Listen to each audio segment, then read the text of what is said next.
నమస్తే, నా పేరు Krishnamraju VVR, president Andhra Pradesh editors association.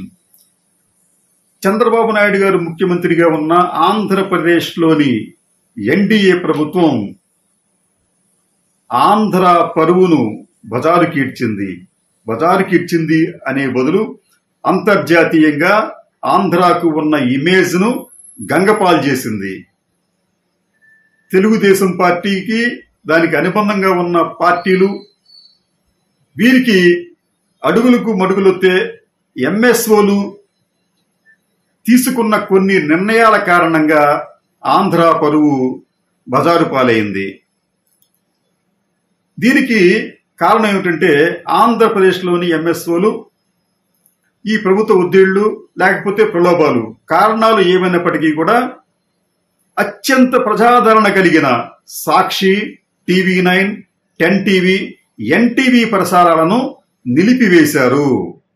అయితే ఈ నిలిపివేత అనేది అంతర్జాతీయ స్థాయిలో ఒక చర్చకు కారణమైంది.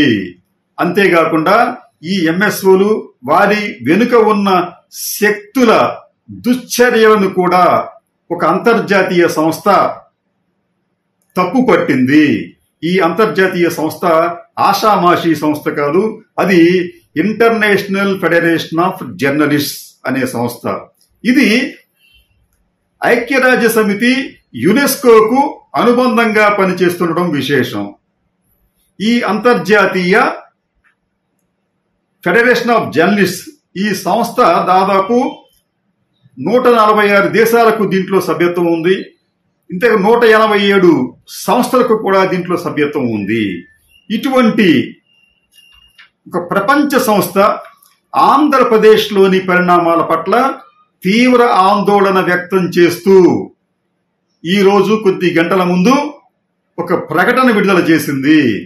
ఎంఎస్ఓల చర్యలను తీవ్రంగా ఖండిస్తూ వారి చర్యలు భారతదేశంలో ఈ పత్రికా స్వేచ్ఛను హరించే విధంగా ఉన్నాయంటూ తప్పుపట్టింది. అంతేకాకుండా వీరి చర్యలకు సంబంధించి ఎంఎస్ఓలతో మాట్లాడి ఈ సమస్య పరిష్కరించాలంటూ ఆంధ్రప్రదేశ్లోని ప్రభుత్వాన్ని కూడా ఈ IFJ, international federation of journalists కోరింది. లేకపోతే ఈ పరిస్థితి మరింత అధ్వానంగా తయారయ్యి ప్రపంచవ్యాప్తంగా ఈ ప్రెస్ ఫ్రీడమ్ ఇండెక్స్ లో భారత స్థాయి మరింత దిగజారిపోయే ప్రమాదం ఉంటుంది.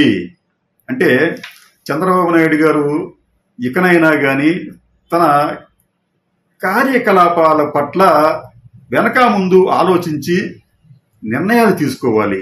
నిజానికి చంద్రబాబు నాయుడు గారు తరచుగా ఇన్వెస్టర్లు, ఆంధ్రప్రదేశ్ ఇమేజ్ ఇటువంటి మాటలు మాట్లాడుతూ ఉంటారు. కానీ ఆయన అధికారంలోకి వచ్చి పట్టుకుని 10 రోజులు కాలేదు. కానీ ఆంధ్రప్రదేశ్ ఇమేజ్ అనేది ఈ రోజున అంతర్జాతీయ స్థాయిలో గంగపాలైంది.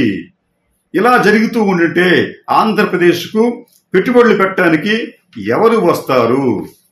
నిజానికి ఇటువంటి చర్యల కారణంగా, అంటే ఈ పత్రికా స్వేచ్ఛకు సంబంధించి వారి పీకలు నొక్కే విధంగా ఈ రాష్ట్ర ప్రభుత్వం ప్రత్యక్షంగా గాని పరోక్షంగా గాని వ్యవహరిస్తోంది అని చెప్పడానికి ఈ ఐఎఫ్జే ప్రకటనే మనం దీనిని ఒక సూచనగా భావించాలి. ఎందుకంటే ఈ ఐఎఫ్జే అనేది దీని ప్రధాన కార్యాలయం బ్రెజిల్లో ఉంది.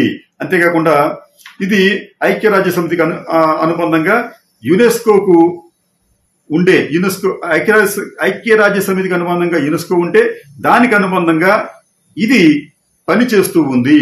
ఇటువంటి సంస్థ దృష్టిలో ఆంధ్రప్రదేశ్ ఈ ప్రతికూల అంశాలకు సంబంధించి వారి దృష్టిలో పడటం అనేది అత్యంత శోచనీయం.